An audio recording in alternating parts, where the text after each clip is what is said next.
आज एक बार फिर मैं अपने सभी श्रोतागणों का स्वागत करता हूं इस सरमन सीरीज में जो इट इज़ रिटन प्रोग्राम के द्वारा प्रस्तुत की जा रही है और एल्डर जॉन ब्रडशॉ के द्वारा जो है तैयार की गई है।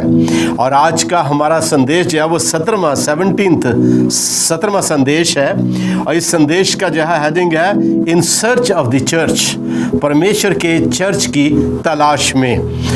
और इससे पहले कि आइए हम इस संदेश में जाएं, प्रभु से छोटी प्रार्थना करें। दयालु प्रभु, तेरा धन्यवाद देते हैं इन वचनों के लिए जो परमेश्वर हम सीखते हैं, ताकि इन भेदों को जानकर हम परमेश्वर तेरे चर्च की तलाश में निकलें और उस सत्य को पाते हुए प्रभु तेरे राज्य के लिए तैयार हो सकें। हमारे सुनने वालों को अपनी आशीष दे, प्रभु यीशु के नाम से ये विनती मांगते हैं, आमीन। मिसौरी नदी के किनारे कैंसस के उत्तर में एक छोटा सा कस्बा पाया जाता है जिसका नाम है एचिसन, जो 1100 लोगों की जनसंख्या का है। और इस जगह की ये वो स्थान है जहां पर अमेलिया ईयरहार्ट का जन्म हुआ था जुलाई 26, 1897 में। और उसने अपने जीवन में जो प्रोफेशन चुना था वो था एविएटर का प्रोफेशन। एविएटर का मतलब हवाबाज, हवा में उड़ने का जो है वो टैलेंट काम जो है उसने चुना। और जब वो 6.5 वर्ष की थी उस टाइम पे जो है वहाँ पर जो है वो राइट ब्रदर्स ने अपना जो है प्लेन बनाया था, जहाज़ बनाया था। और उसने उस प्लेन को उड़ते हुए देखा था। और उसके बाद जब वो अपने 20 के दशक के आरंभ में थी तो उसने 10 मिनट तक जो है उस प्लेन में जो है वो उसने उड़ान भरी थी। और उस उड़ान ने अमेलिया का जीवन जो है वो बदल दिया और वो अपने जीवन में जो है वो एक हवाबाज लेडी जो है वो बन गई। और उसने जो है दुनिया की सबसे पहली लेडी वो बनी, सबसे पहली लेडी हवा में उड़ने वाली, जहाज को उड़ाने वाली वो लेडी बनी। और लिखता है, कहता है कि जब वो 1937 में लाए पपुआ न्यू गिनिया से हॉलैंड के लिए जब उसने उड़ान भरी तो रास्ते में कुछ ऐसा हुआ कि वो गायब हो गई। और कुछ लोग जो है ये कहते हैं कि उसका प्लेन जो है वो क्रैश हो गया, उसका प्लेन। और कुछ लोग बताते हैं, कहते हैं कि वो जब उस जा रही थी हॉलैंड आइलैंड में तो उसको हॉलैंड आइलैंड मिला नहीं और वो वापस लौट कर आ गई। और वापस लौट के आकर जो है वो गार्डनर आइलैंड में उसने अपने प्लेन को जो है वो उतार लिया। पर उसकी खोज आज तक जो वो हो रही है और अभी तक दुनिया में कोई उसको खोज नहीं पाया। और उसके विषय में लिखा है, कहता है कि गार्डनर आइलैंड के ऊपर एक कंकाल जो है वो लोगों को मिला और लोग सोचते हैं कि शायद ये कंकाल जो है वो अमेलिया का है। तो प्रिय भाई बहन, इसी तरीके से दुनिया में बहुत सारी खोज, बहुत सारी रिसर्च अब चल रही है। सैकड़ों हजारों लोग अलग अलग खोज में लगे हुए हैं। आज हमारे देश में कोरोना वायरस की वजह से संसार के सारे साइंटिस्ट जो है आज इस खोज में लगे हुए हैं कि कोरोना वायरस का जो है वो एंटीडोट जो है वो ढूंढ लिया जाए, निकाल लिया जाए। इसी तरीके से हजारों लोग, परमेश्वर के पवित्र लोग इस दुनिया में, इस संसार में हजारों की भीड़ में इस कोशिश में लगे हुए हैं कि हजारों चर्चों में से कौन सा चर्च, कौन सी मंडली जो है वो प्रभु यहोवा की सच्ची मंडली है जो परमेश्वर की वचन और उसकी आज्ञाओं के ऊपर चलती है, जो परमेश्वर के वचन का सही शिक्षा और सही ज्ञान देती है, जो रीति रिवाजों को बनी बनाई व्यवस्था के ऊपर विश्वास नहीं करती है। और ऐसे चर्च को आप ढूंढना चाहेंगे, ऐसी मंडली, ऐसी कलीसिया की आप तलाश में होंगे और आप ऐसी कलीसिया की खोज करना चाहेंगे जहां पर आपका परिवार, आपका जीवन, आपके बच्चों को सही बाइबल आधारित शिक्षा उनको मिल सके। आज के समय में लोग ऑर्गेनाइज चर्च, व्यवस्थित चर्च जो नहीं चाहते। आज भावनात्मक वर्शिप आराधना जो है आज लोग उसके पीछे भागते हैं। प्रभु यीशु मसीह ने कहा था कि मेरा एक चर्च है। खुदावंद यीशु मसीह ने पतरस से कहा था, हे पीटर, मैं इस चट्टान के ऊपर अपनी कलीसिया बनाऊंगा। और प्रकाशित वाक्य में भी हम देखते हैं, पहला अध्याय उसके 11 से 13 आयत में, उसमें लिखता है कि जो कुछ तू देखता है उसे पुस्तक में, रेवलेशन चैप्टर 1 वर्स 11 to 13, जो कुछ तू देखता है उसे पुस्तक में लिखकर 7 कलीसियाओं के पास भेज दे, अर्थात इफसुस, स्मरना, परगमस, थुआतीरा, सार्दिस, फिलाडेल्फिया और लदीकिया की कलीसिया में। और मैंने उसे जो मुझसे बोल रहा था देखने के लिए अपना मुंह फेरा, और पीछे घूमकर मैंने सोने की 7 दीवट देखी, और उन दीवटों के बीच में मनुष्य के पुत्र सरीखा एक पुरुष देखा जो पांवों तक का वस्त्र पहने और छाती पर सुनहला पटका बांधे हुए था।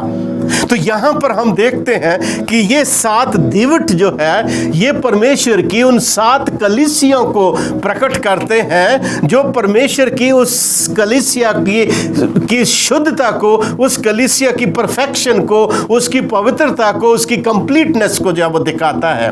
और यहां पर हमें यह दिखाया गया है कि प्रभु यीशु मसीह उन कलीसियों के बीच में जो है वो घूम फिर रहे हैं। इससे पता चलता है God has his own church. उसकी एक मंडली है, उसका एक अपना चर्च है, और उस चर्च की तलाश में और उस चर्च की खोज में आज हमें जो है वो प्रिय भाई बहन जाने की ज़रूरत है, ताकि हम सच्चे चर्च, बाइबल आधारित चर्च को जो है हम अपना सकें। यहाँ पर लिखता है पहला तिमोथी उसके 3:15 आयत में पौलुस यहाँ पर लिखता है, कहता 1 तिमोथी चैप्टर 3 वर्स 15, यदि मेरे आने में देर हो तो तू जान ले कि परमेश्वर का घर जो जीवते परमेश्वर की कलीसिया है, जो जीवते परमेश्वर की कलीसिया है, और जो सत्य का खंबा और नींव है, उसमें हमें कैसा बर्ताव करना चाहिए। तो यहाँ पौलुस भी एक कलीसिया की, एक मंडली का वर्णन और एक मंडली का यहाँ पर जिक्र करता है। ये मंडली कहाँ है प्रिय भाई बहन, हम इसको कहाँ पा सकते हैं? ये मंडली सिर्फ और सिर्फ पवित्र शास्त्र बाइबल में हमें मिलती है। आइए हम चलेंगे प्रकाशित वाक्य की पुस्तक उसका 12वां अध्याय उसके पहले वचन में। प्रकाशित वाक्य चैप्टर 12 वर्स 1 यहाँ यूं लिखता है, फिर मैंने स्वर्ग पर एक बड़ा चिन्ह दिखाई दिया, अर्थात एक स्त्री जो सूर्य ओढ़े हुए थी और चांद उसके पांवों तले था, और उसके सिर पर 12 तारों का मुकुट था। प्रिय भाई बहन ध्यान दीजिएगा, प्रभु के सच्चे चर्च की बात कर रहे हैं हम। यहां पर स्त्री जो सूर्य ओढ़े हुए है, चांद उसके पांव के नीचे है, और सर के ऊपर 12 तारों का मुकुट पहने हुए है, ये स्त्री परमेश्वर की कलीसिया को या मंडली को दर्शाती है। और परमेश्वर की मंडली और कलीसिया वो है जिसका सर जो है प्रभु यीशु मसीह है। सूर्य प्रभु यीशु मसीह, जो सूर्य वो ओढ़े हुए, प्रभु यीशु मसीह ने क्या कहा? मैं इस जगत की ज्योति हूं। सूर्य का क्या काम है? प्रकाश देना। और लिखता है चांद उसके पांव तले था। तो चांद जो है ये उस व्यवस्था को प्रकट करता है, उस परमेश्वर के वचन की गहराई को प्रकट करता है, जिसके ऊपर परमेश्वर की कलीसिया जो है वो क्या हो रही है? डेवलप हो रही है, बढ़ रही है। और 12 तारों का मुकुट जो है प्रभु यीशु मसीह के 12 शिष्यों की सेवकाई को प्रकट करता है। ये उस चर्च का कार्य है प्रिय भाई बहन, और वो चर्च प्रभु में इस तरीके से बढ़ता चला जाता है। लेकिन इस चर्च के लिए कुछ और भी भविष्यवाणियां हैं।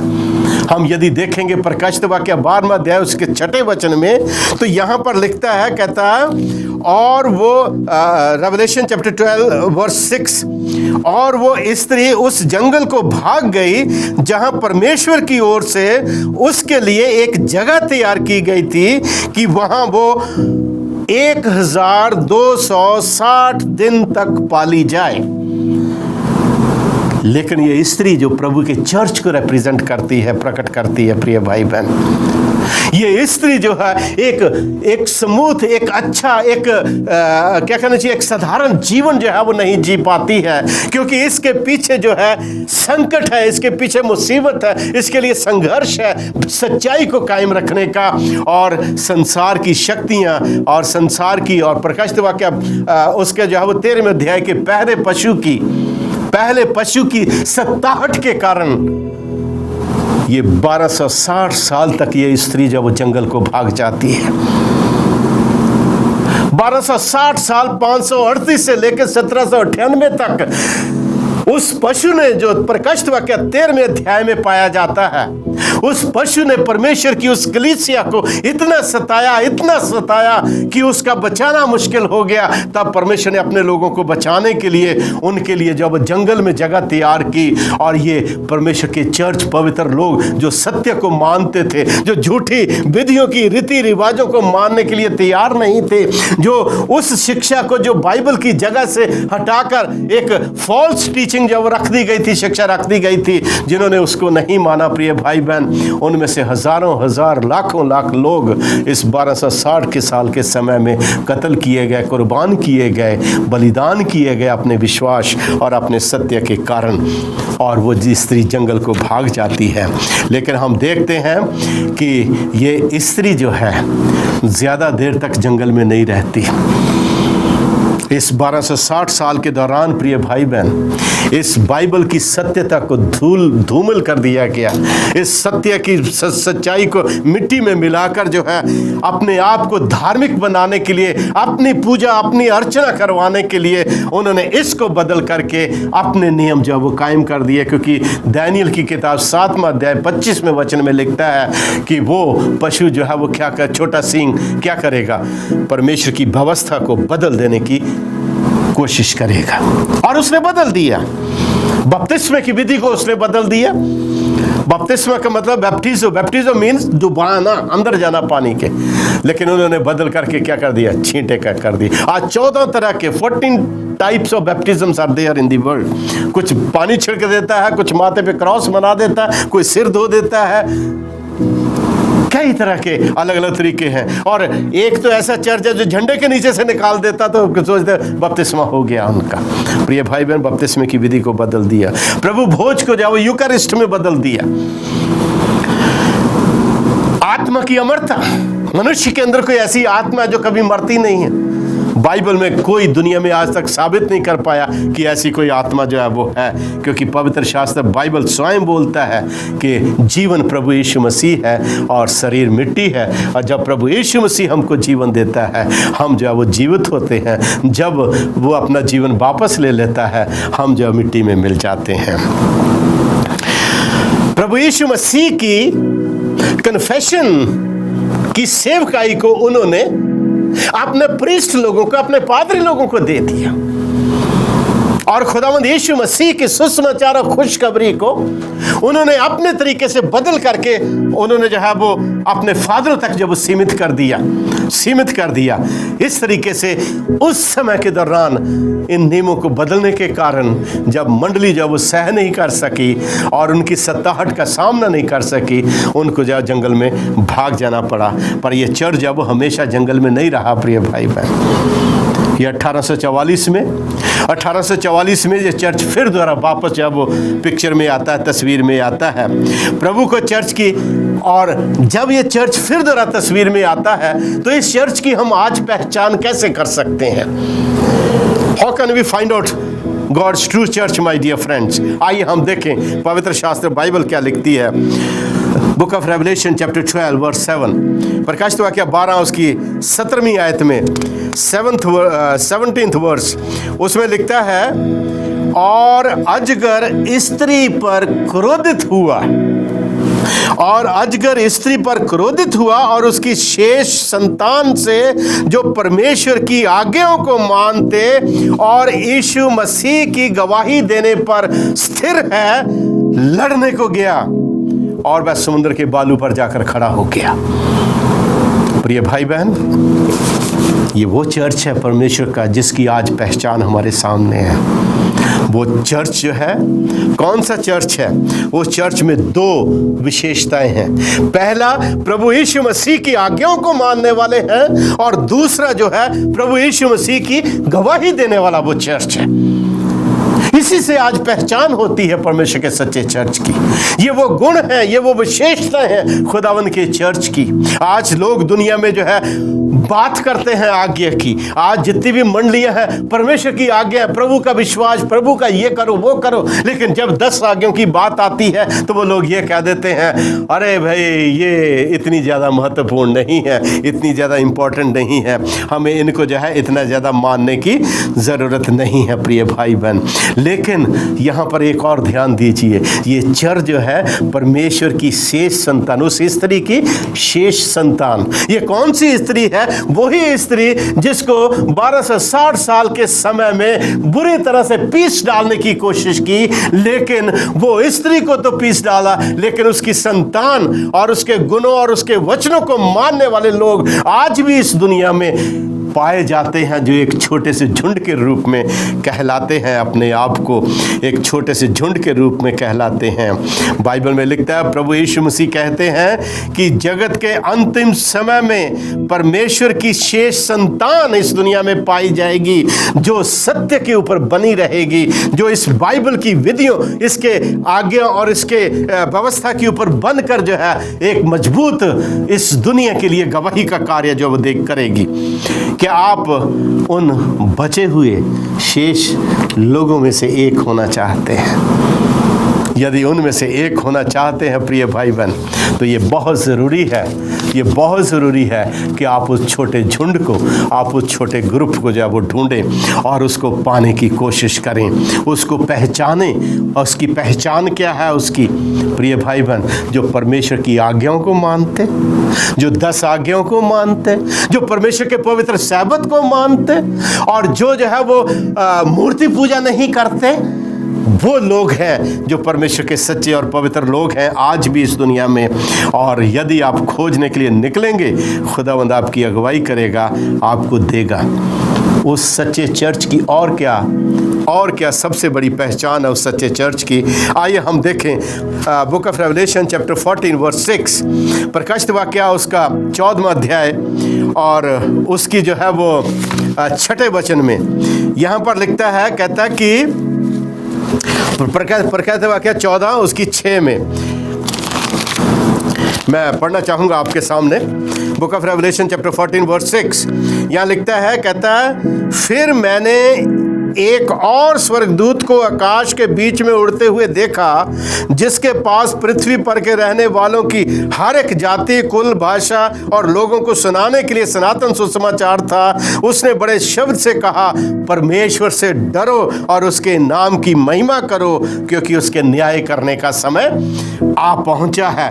ये सच्चा चर्च जो परमेश्वर का अंतिम चर्च है प्रिय भाई बहन, इस अंतिम चर्च के अंदर सुसमाचार के प्रचार करने का जो है एक मुहिम पाई जाती है। सुसमाचार प्रचार करने का काम जो है इसका है, यीशु मसीह की गवाही देने का काम इनका है।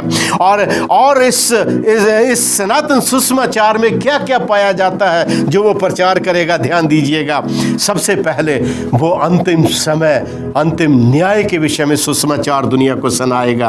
वो पशु के चिन्ह को ना लेने के लिए जो है वो संदेश इस दुनिया में देगा, क्योंकि जो पशु का चिन्ह लेता है वो प्रिय भाई बहन नरक की आग में जो है और गंधक और आग की में पड़ेगा। ये सच्चा चर्च जो है परमेश्वर का, ये परमेश्वर के पवित्र सब्त को पवित्र मानने के लिए आपको जो है वो बुलाहट देगा। प्रभु यीशु मसीह हमारा उद्धार करता है, हमारी सच्चाई है, हमारे लिए वो इस दुनिया में जन्म लिया, हमारे लिए वो आया, कब्र क्रूस के ऊपर मारा गया, हमारे लिए कब्र में गाड़ा गया और हमारे लिए वो जी उठा।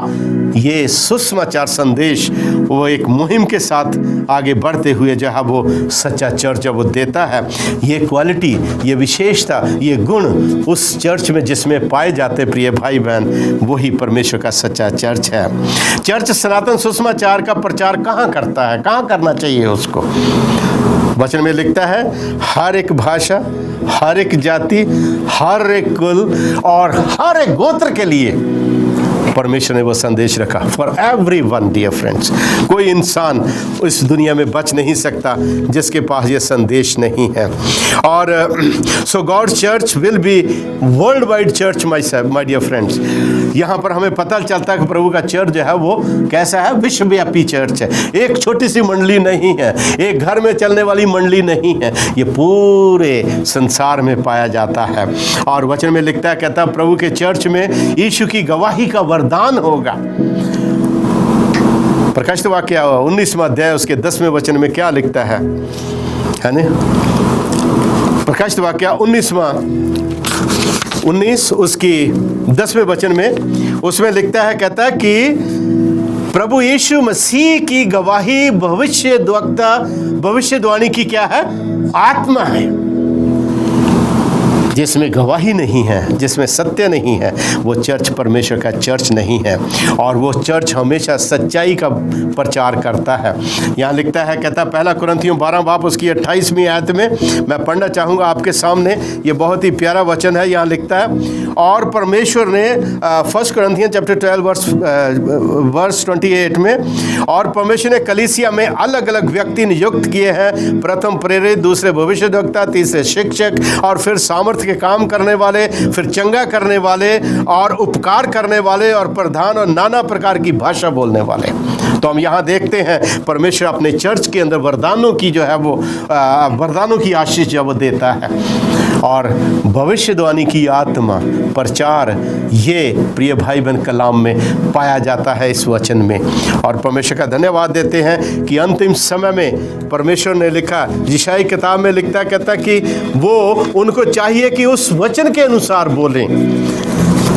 दानियल यशायाह की पुस्तक उसका 8वां अध्याय उसके 20वें वचन में लिखता कि यदि कोई व्यवस्था और चेतावनी की चर्चा किया करो, यदि वे इन लोगों वचनों के अनुसार ना बोलें तो उनके लिए पाँव ना फटेगी।